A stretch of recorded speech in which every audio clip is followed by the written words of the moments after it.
예, 이번 시간은 이제 벌써 강의 마지막 시간이 될 것 같은데요.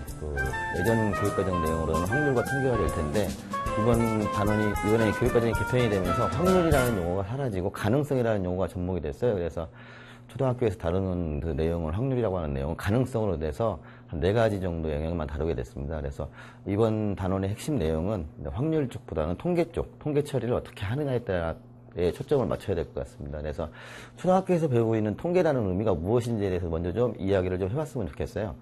현대사회가 지금 빅데이터가 너무 많죠. 어떤 자료죠, 자료. 자료를 분석해서 미래 사회를 예측한다든가 어떤 합리적인 판단을 내리기 위해서 배우는 게 통계 영역의 핵심 목표입니다. 그래서 아이들한테 학교에서 지도하실 때 기능적인 부분들이겠죠. 그러니까 막대 그래프, 꺾은선 그래프, 비율 그래프 이런 것들에 대한 기능적인 내용보다는 이러한 것들이 왜 필요하고 각각의 특징들은 무엇인지에 대해서 초점을 맞춰서 여러분들이 학생들한테 지도를 해주시는 게 가장 중요하다고 말할 수 있겠습니다. 그래서 먼저 통계 처리라고 하는 거는요, 어떤 자료가 원데이터죠. 자료를 분류를 먼저 해야지 돼요. 분류를 할 때 분류하는 방법은 2가지가 있겠죠. 수나 기호로 표시해서 표의 형태로 나타내는 것이 하나가 있을 수 있고, 그 표를 기본으로 해서 시각적으로 보여주는 것이 바로 그래프가 되겠습니다. 그래서 오늘 강의 내용은 학교에서 아이들이 가장 많이 사용하고 있는 여러 가지 그래프에 대해서 좀 이야기를 나눠보고요. 그 다음에 그 아이들이 통계를 배우는 목적 중에 하나가 합리적인 판단을 내리는 거라고 했어요. 그래서 어떻게 하는 것이 합리적인 판단을 하는 것인지에 대해서 먼저 이야기를 좀 해볼게요. 이걸 보시면 아이들이 체육 시간에 나가서, 예를 든 거예요. 체육 시간에 나가서 운동장에서 이렇게 조별로 수를 나눠놓고 공을 주고받기 게임을 한다고 가정을 해봅시다. 공을 주고받게 해야 되는데 과연 한쪽에 토끼조는 4명이 할 수 있고 호랑이조는 5명이 할 수 있어요. 어느 조에 들어갔을 때 과연 내가 공을 주고받는 횟수가 더 많을 것인가라고 하는 질문을 던져봤을 때 과연 아이들은 어떤 판단을 내리게 되는지, 이러한 것들이, 이런 판단의 문제들이 이제 현대사회에서는 상당히 많이 중요해지는 것들이죠.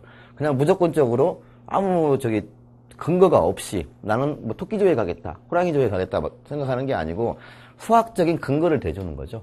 공을 주고받는 횟수라든가 공의 크기, 공을 주고받는 시간이 일정하다면 아무래도 사람 숫자가 적은 쪽에 들어가야지만이 공을 주고받는 횟수가 많아지겠죠.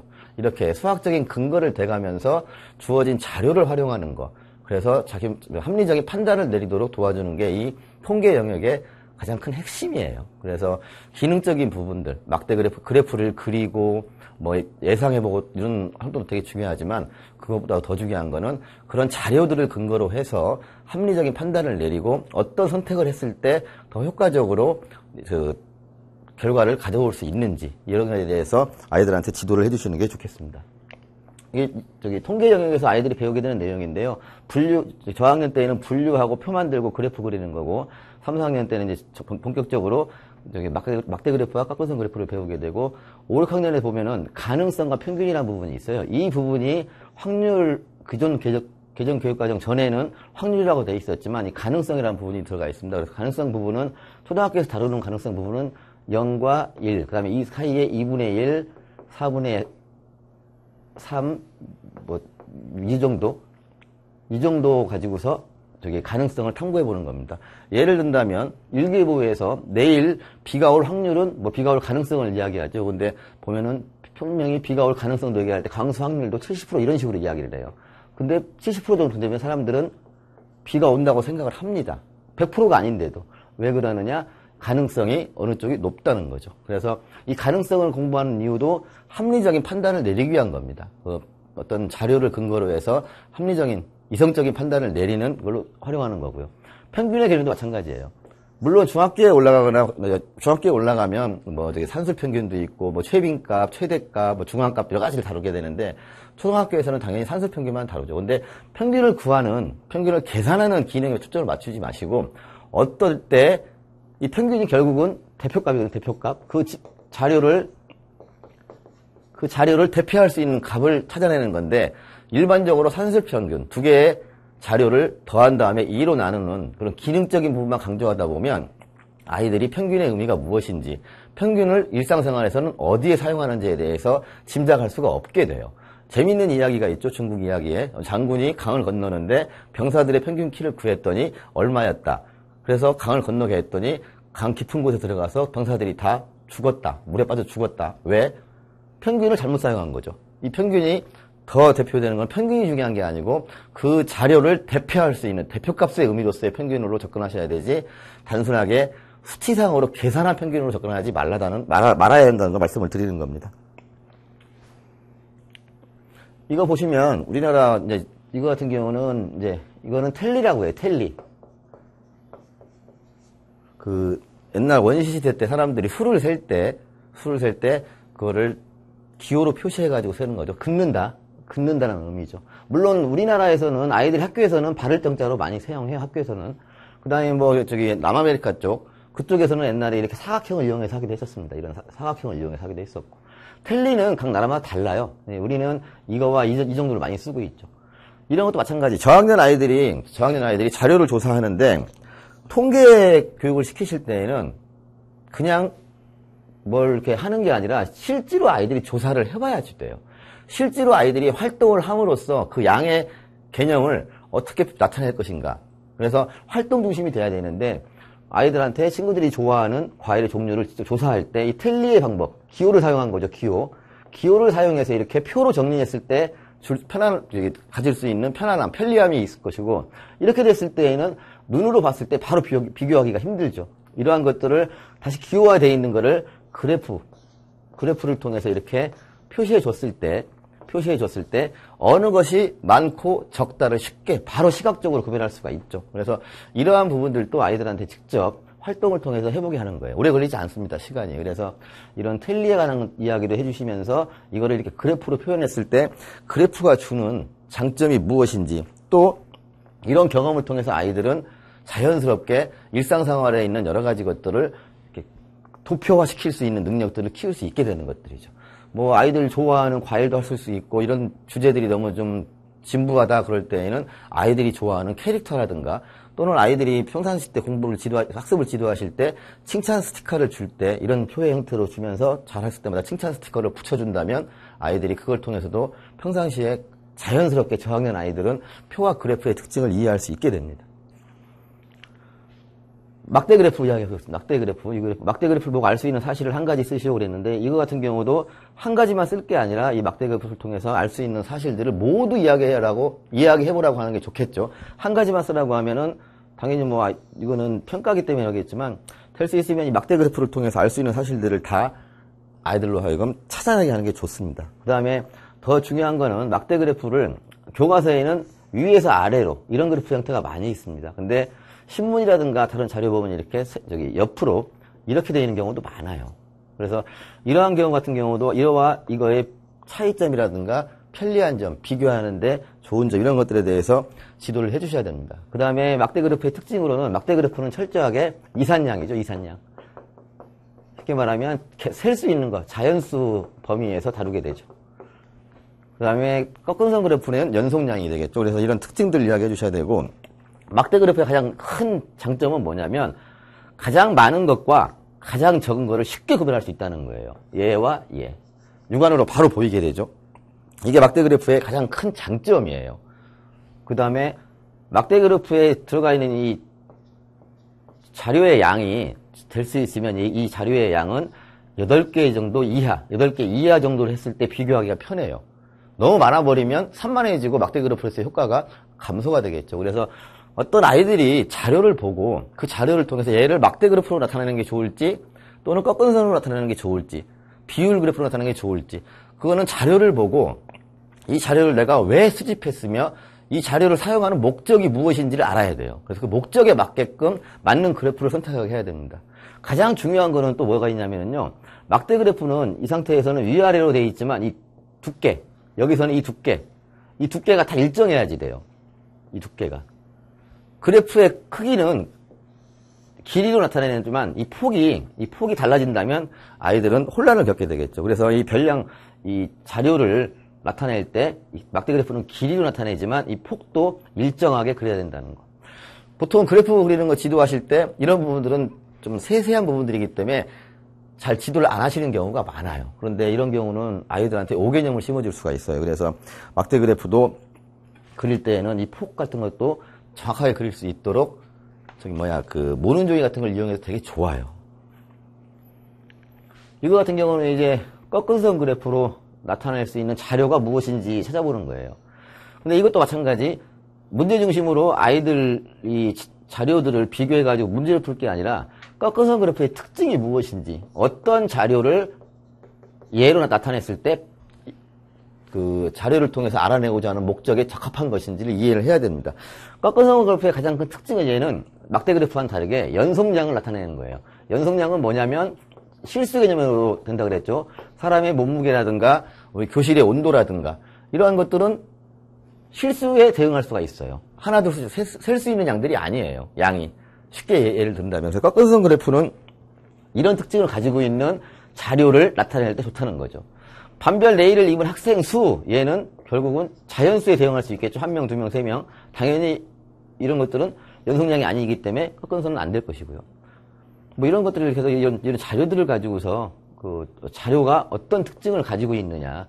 이 자료의 특징에 따라서 그래프가 바뀐다는 사실. 그 다음에 막대 그래프 같은 경우는요, 비교할 때 남학생 수와 여학생 수 이렇게 비교할 수 있어요. 두 가지 양을, 두 개의 자료를. 하지만 꺾은 선 그래프는 색깔만 달리한다면 두 가지가 아니라 몇 가지를 다 동시에 그릴 수가 있어요. 여러 가지 자료의 양을.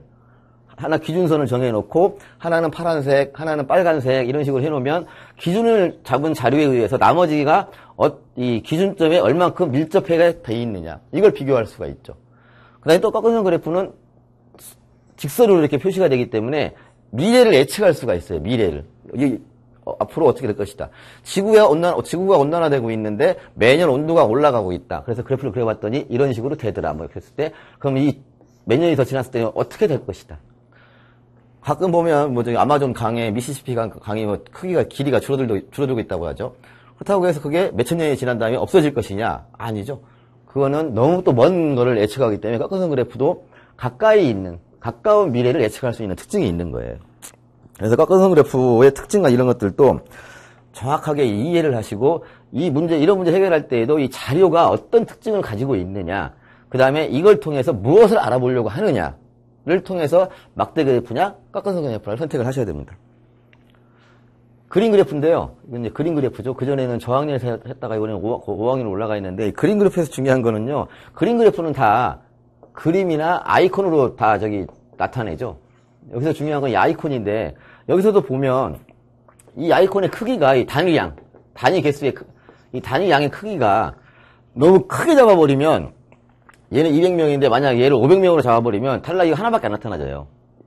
근데 이거는 단위 양을 너무 작게 잡으면 점으로만 확 표시해야 되기 때문에 그래프로서의 효과가 없어지는 거죠. 읽을 수가 없게 되는 거죠. 그래서 이 그림 그래프에서는 이 아이콘 그림 이거의 단위량을 얼마만큼 잡느냐가 상당히 중요해요. 그래서 단위량을 잘 잡을 수 있도록 어떻게 잡는 것이 현명한 건지, 그래서 이 자료에 따라서 단위량 잡는 방법에 대해서 지도를 해주셔야 됩니다. 그 다음에 이제 5, 6학년에 나와 있는 비율 그래프인데요. 비율 그래프는 말 자체로 이제 비율이기 때문에 전체의 대양에 대한 그 부분의 양이 얼마큼 차지하고 있느냐가 되게 중요해지는 거죠. 비율 그래프, 초등학교에서 다루고 있는 비율 그래프는 띠 그래프하고 원 그래프 두 가지를 다루고 있어요. 근데 띠 그래프 같은 경우는 가로로 가는 거고, 이렇게 해서 큰 양, 비율이 가장 높은 것부터 차가 조금씩 낮춰가는 거죠. 원 그래프도 마찬가지. 원 비율 그래프도 얘는 원의 중심으로 잡고서 기준점, 얘가 기준선이 되는 거예요. 기준선을 중심으로 해서 양이 자료가 많은 것부터 시계 방향으로 회전하면서 그릴 수 있도록 해주셔야지 되고, 그 다음에 이 기타 부분 같은 경우는 작은 자료들은 싹 묶어서 해야 되는데, 여기 보면 안쪽에 쓴 게 있고 바깥쪽에 쓴 게 있어요. 그래서 이 비율들을 써줘야 되는데 쓰지 못할 경우는 이렇게 가까운 위치 이런 식으로 표시를 해서 쓴다는 것도 알려주셔야지 되고, 그 다음에 항상 중심각의 크기를 아이들이 잘 못 잡습니다. 이 중심각의 크기가 얼마큼 돼야 되는지 그걸 아이들이 잘 몰라요. 계산을 잘 못하고. 그랬을 때 이 표에서 이거를 어떻게 잡을까, 전체를 잡아놓고 하나씩 잡아놓고 그려나갈 수 있도록 지도해 주셔야지 돼요. 큰 것부터 작은 수대로. 이거 같은 경우가 이제 잘못 지도된 건데요. 이거 옛날 그래프인데, 여기 보시면 이 그래프를 보시고서 여러분이 찾을 수 있는 게 잘못된 부분이 분명히 있어요. 어떤 것이 잘못됐느냐 찾아낼 수 있어야 됩니다. 우리나라 1,000명당, 인구 1,000명당 가지고 있는 자동차 보유대수인데 옛날 신문에서 찾다 보니까 옛날 거네요. 여기 보시면 이 자료의 별량의 자료가 81년도에는 5.0이고 1.0 5대였고 91년도에는 58.7대예요. 분명히 크기가, 자료의 크기, 실질적인 크기가 11배 이상 커졌어요. 그죠? 11배 이상 커졌으면 이걸 나타내는 꺾어선 그래프도 이 길이도 실제로 11배 이상 커져야지만이, 이렇게 더 훨씬 커져야지만이 시각적으로 봤을 때 엄청나게 많이 늘어났구나를 아이들이 쉽게 이해할 수 있어요. 근데 이 그래프 같은 경우는 실제 자료는 11배가 커졌지만 이 길이는 11배가 아니라 약 2배 정도? 2배 좀 넘겠네요. 2배 좀 넘을 것 같아요. 그러니까 그러다 보면 아이들이 이 그래프만 봐가지고서는 자료의 특징을 찾아낼 수가 없다는 거죠. 그래서 이러한 부분들도 그래프를 그리는 지도를 할 때, 그래프 그리기 지도할 때 세심하게 지켜봐야 될 부분들입니다. 분명히 그래프를 사용하는 목표는 자료를 통해서 뭔가를 예측해내는 거거든요. 그 자료의 그 특성을 이용해서. 그렇기 때문에 이런 크기 변화 같은 것들도 충분히. 여기도 한 대에서 5대면 분명히 이거에 5배 이상은 올라가줘야겠죠. 그래야지 시각적으로 금방 표현이 되니까요. 그래서 단순하게 그래프를 그리는 기능이 중요한 게 아니라 그래프를 어떻게 그리는 건지, 그 다음에 이 자료를 어떻게 하면 더 정확하게 표현해 줄 수 있는지, 그래야지만 합리적인 판단을 내릴 수가 있고 미래를 예측할 수가 있으니까요. 그래서 이 부분에 대해서 상당히 강조를 많이 해주셔야지 되고요. 이거 같은 경우는 이제 이번에 교육과정이 개정이 되면서 가능성 부분에 관한 이야기인데요. 주머니 안에 검은 돌과 흰 돌이 있어요. 이때 흰 돌을 꺼냈을 때, 하나를 꺼냈을 때 흰 돌이 나올 가능성이 얼마가 되느냐. 당연히 2분의 1이겠죠. 만약에 얘도 흰 돌이고 얘도 흰 돌이었다. 이것도 흰 바둑돌이었다. 그러면 꺼냈을 때 바둑돌이 검은 도둑돌이 나올 확률은 없는 거죠. 아예 가능성이 없는 거죠. 0. 둘 다 흰색이야. 그럴 때 꺼냈을 때 흰색이 나올 확률은 100% 가능성이 있는 거죠. 완전하게. 1. 그래서 이번 교육과정 개편이 되면서 그 전에 확률은 동전을 던져가지고 하고 이런 것들이 많이 나왔었는데, 쉽게 말하면 수식적 확률이었죠. 수식을 이용하는 확률이었는데, 이 내용이 다 중등으로 올라갔어요. 이 내용이 다 중등으로 올라갔고, 초등에서는 가능성이라는 말을 통해서 아이들이 생활 속에서 쉽게 찾아볼 수 있게끔 접근을 하도록 되어 있습니다. 그래서, 이 부분에 대해서 지도하실 때 이것만이 아니라, 게임식으로 아이들 두 친구를 놓고서 두 친구 간에 동전을 던졌을 때, 동전도 2분의 1이기 때문에 앞면이 나올래 뒷면이 나올래 했을 때 대부분의 사람들은 2분의 1이라고 말을 해요. 2분의 1이라고 말을 합니다. 근데 실제로 이걸 가지고 아이들한테 한번 동전 한번 던져봐. 너희 둘이 시합 한번 해봐. 그랬을 때 어떤 경우는 앞면이 나왔는데 그 다음도 앞면이 나오고 계속 앞면만 나오는 애가 있어요. 어떤 경우는. 이런 경우도 있다는 거죠. 그래서 이렇게 동전을 던졌을 때 앞면이 나올 확률을 그랬을 때 가능성을 쓸 때 2분의 1이라고 표현하지만 이 2분의 1은 뭐냐면 수학적 확률인 거예요. 수학적 확률. 그냥. 하지만 실제로 던져봤더니 앞면만 연속 4번 나왔어요. 이거는 통계적인 확률이 되는 거예요. 통계적 가능성인 거죠. 그래서 실제로 수학적인 확률과 통계적인 확률은 다르다는 걸 또 정확히 얘들한테 인식을 시켜주셔야 됩니다. 동전에 던졌을 때 앞면이라는 확률이 2분의 1이다. 이렇게 끝나버리면 그 아이들은 실제로 던졌더니 어떤 아이는 앞면만 4번이 연속 나왔을 때 과연 2분의 1이라고 할 수 있느냐는 거죠. 그래서 앞으로의 수학교육은 모든 것들이 다 활동 중심이 돼야 되며 아이들이 직접 체감하면서 느낄 수 있는 수학교육이 돼야 됩니다. 그래서 이 부분도 제가 예를 들어드린 게 마찬가지고요. 또 재미있는 아이들한테 가능성 부분을 이야기해 줄 때 로또 이야기해 주면 재밌겠죠, 로또. 가끔 뉴스 같은 거 보면은 로또 명당이라는 게 있어요. 같은 로또 1등 당첨될 확률은 800만 불인가 1인가 될 텐데 그 수학적인 확률은 똑같아요. 근데 사람들은 꼭 로또 명당 복권집에 가서 로또를 삽니다. 그건 왜 그럴까?